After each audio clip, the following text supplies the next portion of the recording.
بسم اللہ الرحمن الرحیم۔ حضرت ابو ہریرہ رضی اللہ تعالیٰ عنہ بیان کرتے ہیں کہ ایک روز ہمارے درمیان رسول اللہ صلی اللہ علیہ وآلہ وسلم کھڑے ہوئے اور آپ صلی اللہ علیہ وآلہ وسلم نے غنیمت کے مال میں چوری کرنے کو بیان کیا اور اس کا بہت بڑا گناہ ہونا بتلایا اور فرمایا کہ میں تم میں سے قیامت کے دن کسی کو اس حال میں نہ پاؤں کہ وہ آئے اور اس کی گردن پر ایک اونٹ بڑبڑا رہا ہو، پھر کہے یا رسول اللہ میری مدد کیجیے۔ میں کہوں کہ مجھے اختیار نہیں، میں تجھ کو احکام الہی پہنچا چکا۔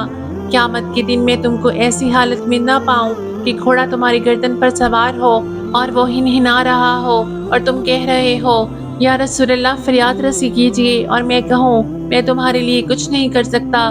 قیامت کے دن میں تم کو اس حال میں نہ پاؤں کہ تمہاری گردن پر بکری سوار ہو اور وہ منمنا رہی ہو اور تم کہو یا رسول اللہ فریاد رسی کیجیے، اور میں کہوں میں کچھ نہیں کر سکتا، احکام الہی تم تک پہنچا چکا۔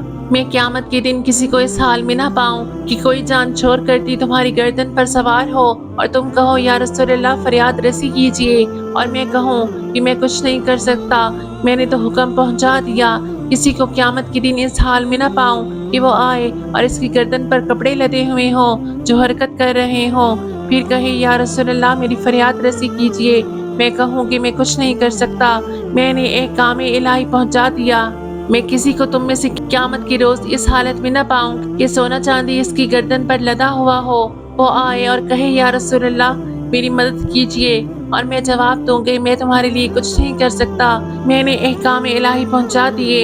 امام نووی فرماتے ہیں مسلمانوں کا اتفاق ہے کہ غنیمت کے مال میں خیانت کرنا اور چرا لینا حرام اور سخت گناہ ہے۔ حدیث کا مضمون کلام اللہ کی تشریح فرماتا ہے۔ ترجمہ: اگر اب کوئی مال لے لیا ہے تو اسے واپس کر دے۔ ایسے شخص کو امام جو مناسب سزا سمجھے دے سکتا ہے، لیکن اس کے سامان کو نہ جلائے۔